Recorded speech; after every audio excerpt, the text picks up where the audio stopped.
নমস্কার, আমি তরুণ ঘোষ। দীর্ঘ 16 মাস যে বৈঠকটার জন্য বিশ্ব অপেক্ষা করছে, তার নির্ধারিত সময় ছিল 45 মিনিট। মানে আমি বলতে চাইছি,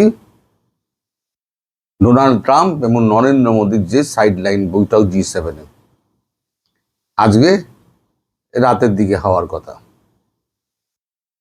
ঠিক এই মুহূর্তে এখন যেটা খবর পাওয়া যাচ্ছে, বৈঠকের নির্ধারিত সময় ছিল 45 মিনিট। মোদী সেটাকে কেটে 25 মিনিট বাদ দিয়ে দিয়েছেন। তিনি 20 মিনিট বরাদ্দ করেছেন।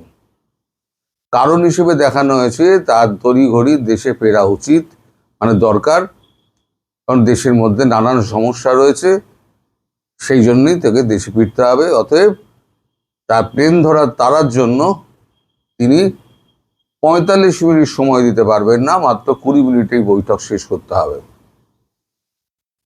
এইটা মার্কিন যুক্তরাষ্ট্রের যারা প্রতিনিধি আছে বিদেশ মন্ত্রকে, তাদেরকে জানিয়ে দেওয়া হয়েছে।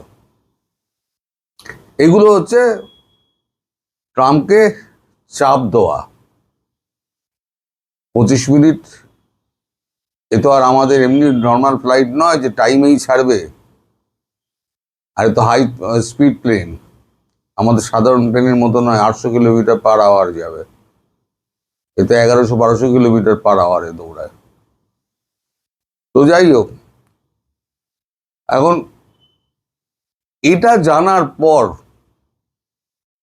মার্কিনীদের পক্ষ থেকে একটা শোরগোল পড়ে যায় যে ভারতের প্রধানমন্ত্রী ইউএস প্রেসিডেন্টের বৈঠকের সময়কে কাটছাঁট করছে। রীতিমতো শোরগোল পড়ে গেছে G7-এও। অনেকেই মুচকি মুচকি হাসছেন, অনেকেই অবাক হচ্ছেন, কেউ আর গোঁপে তা দিচ্ছেন, দেখ কেমন লাগে। কারণ কাউকে তো উনি অপমান করতে ছাড়েননি। আর যে প্রত্যেককে যে অপমান করেছেন, জেলেনস্কি থেকে শুরু করে উনি পুতিন আলাস্কার বৈঠকে ডেকে মাথার ওপরে F-35 চক্কর লাগিয়েছেন নিজের শক্তি দেখানোর জন্য। পুতিনকে করেছেন, জেলেনস্কিকে করেছেন, আমাদের ইতালির প্রাইম মিনিস্টার জর্জিয়া মেলোনি, তাকে বলেছেন গায়ে গায়ে পড়া মেয়ে ছেলে। এই কোনো ভদ্র সভ্য দেশের একটা রাষ্ট্রপ্রধান আর একটা রাষ্ট্রপ্রধানের ক্ষেত্রে ব্যবহার করা যায় কিনা এই শব্দ, আপনারাই ভেবে দেখুন। ফ্রান্সের প্রেসিডেন্ট ম্যাক্রো সম্পর্কে উনি বলেছেন ওনার স্ত্রী তো ওনাকে রাতে পেটায়, উনি বলেছেন। জাপানের প্রধানমন্ত্রীকে হোয়াইট হাউসে ডেকে তিনি স্মরণ করিয়ে দিয়েছেন যে প্রথম বিশ্বযুদ্ধে কিন্তু আমরা পরমাণু বোম ফেলেছিলাম। সুতরাং আমেরিকা পারে না এমন কিছু নেই, বেশি বেগরবাই করবেন না।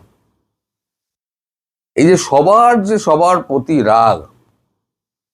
তারপর কানাডার ট্রুডোকে যখন থাকাকাল বলেছিল কানাডা আমি দখল করে নেব, নানান ধরনের রাগ। এই পঞ্জীভূত রাগের একটা বহিঃপ্রকাশ, যেটা কানা ঘুষো আমাদের মোদিজির কাছে এসছিল, মোদিজি একটা স্ট্রোকে তার সকলের জবাব দিয়ে দিয়েছেন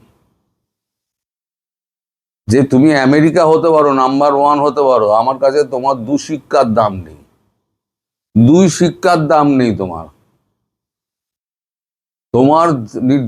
আমাদের নির্ধারিত বৈঠক 45 মিনিটে কেটে আমি 20 মিনিট করে দিলাম। তোমার দাদাগিরি এবার আমি ছোটাবো। আসলে পাওয়ার শিফটিং হচ্ছে, এটা মানতে পারছেন না ডোনাল্ড ট্রাম্প, তার এখানে বিধছে। অথচ ভারতকে ছাড়া উপায় নেই, কারণ মিড টার্ম ইলেকশন জিততে গেলে তাকে ভারতের সমর্থন পেতেই হবে। আর ভারত ভাবছে মিড টার্ম ইলেকশনটা কোনো রকমে কাটিয়ে দিই, তারপর এটা দেখা যাবে। কারণ এই অবস্থার প্রেক্ষিতে এখন হইচই পড়ে গেছে পুরো G7-এ। ওই জন্য বললাম, কোনো রাষ্ট্রনায়ক মিচকি হাসছেন, কেউ গোপে তা দিচ্ছেন, কেউ আবার গালে হাত দিয়ে ভাবছেন, নানান রকম প্রতিক্রিয়া হচ্ছে। সব থেকে ভালো প্রতিক্রিয়া দিয়েছেন আমার জর্জিয়া মেলোনি। তিনি খবরটি শোনার পর ঘরে ঢুকে নাকি দরজা বন্ধ করে অট্টহাস্য হাসেন, শোনা যাচ্ছে। এসব খবর উড়ো উড়ো আসছে বিদেশ মন্ত্রক মারফত, আর সব খবরই লিক হয়, যারা লিক করে তারা লিক করে দেয়। এখন এইটা যদি ঘটনাটা ঘটলো, এই যে 25 মিনিট যে বাড়তি কাটা গেল, এটা তো ট্রাম্পের নাক কাটার সমান। তোমাকে পুরো বেইজ্জত করে ছেড়ে দিলাম সারা বিশ্বের সামনে। অথচ এই আমাদের ভারতবর্ষ কিন্তু G7-এর মেম্বার নয়, তিনি অতিথি। এবং শুরু থেকে ট্রাম্পের মানে প্রতি তার যে মনোভাব, সেই মনোভাবটা ট্রাম্প দেখেই ট্রাম্প বুঝে গেছেন যে এখানে এত তাড়াতাড়ি চানা গলবে না। তাই প্রথম যে ছবিটা আপনারা দেখেছিলেন, এক কোণে দাঁড়িয়ে ট্রাম্প শুকনো মুখে এদিক পানে চেয়ে রয়েছেন উদাস দৃষ্টিতে। একটা মানুষের বুকের পাটা কতটা থাকতে পারে, তিনি G7-এর বৈঠকে ফ্রান্সের বুকে দাঁড়িয়ে যারা উদ্যোক্তা গোষ্ঠী G7-এর, তাদের যে সব থেকে বড় শক্তি, তার বৈঠককে 25 মিনিট কেটে দিলেন, কোনো উত্তর দিতে পারবেন না। ট্রাম্প বাহাদুর কোনো উত্তর দিতে পারবেন না, কারণ তিনি সারা পৃথিবীর লোককে অপমানিত করেছেন, তাদেরকে পায়ের তলায় দাবিয়ে রাখার চেষ্টা করেছেন, মাদুরোকে তুলে এনেছেন, একে বাইডেন প্রশাসন এতে ঝামেলাটা লাগিয়ে দিল ইউক্রেন রাশিয়ায়, সেখানে গন্ডগোলটা করলো, যেটা এখন বহমান আছে মানে ট্রাম্পের কল্যাণে। কিন্তু ট্রাম্প বেরোতে চাইলেও ইসরায়েল বেরোতে দেবে না, কারণ ইসরায়েলের শক্তি হচ্ছে এইটাই যে আমেরিকাতে তাদের যত স্থপতি রয়েছে এবং বিগ শটগুলো, বিগ কোম্পানিগুলো যেগুলো রয়েছে, যত বিগ কোম্পানি আপনি বলুন, সব কিন্তু হচ্ছে ইসরায়েলের। যদি এক এক করে ইসরায়েল সরাতে শুরু করে আগামী 2 বছরের মধ্যে, তাহলে পরে কিন্তু ট্রাম্প বাহাদুরের অবস্থা, আমেরিকার অবস্থা খারাপ। ট্রাম্প বাহাদুর তো সাময়িক আছেন, যে 4 বছর বাদে আবার অন্য কেউ আসবে, তার অবস্থা মানে আমেরিকার অবস্থা খারাপ। এদিকে একটা ছোট ঘটনা ঘটেছিল, যেটা আমি উল্লেখ করতে ভুলে গেছিলাম। কাল যখন এইসব ওই সেনাপ্রধানদের সঙ্গে মিটিংয়ের পর যখন শেষ হয়ে যায়, লাঞ্চের আগে মিটিং যখন শেষ হয়ে যায়, তারপরে উনি রওনা হওয়ার ঠিক আগে বেঞ্জামিন নেতানিয়াহুর ফোন আসে। নেতানিয়াহুর সঙ্গে তার একটা দীর্ঘ কথাবার্তা হয়। কি কথাবার্তা হয়েছে তা তো জানা যায়নি। সম্ভবত নেতানিয়াহু এই ট্রাম্প মানে বৈঠক থেকে ট্রাম্প মোদির বৈঠকের পর প্লেনে চড়ে ভারতবর্ষে আসার পর হয় তিনি আবার ইসরায়েল যাবেন, অথবা নেতানিয়াহু দেখবেন খুব শিগগিরই ভারতবর্ষে আসবে। মানে আমেরিকাকে প্যাচে ফেলা কি করে যায় আরো, তার জন্য নেতানিয়াহু তার বিশ্বস্ত বন্ধু ভারতের প্রধানমন্ত্রীর দ্বারস্থ হবেন।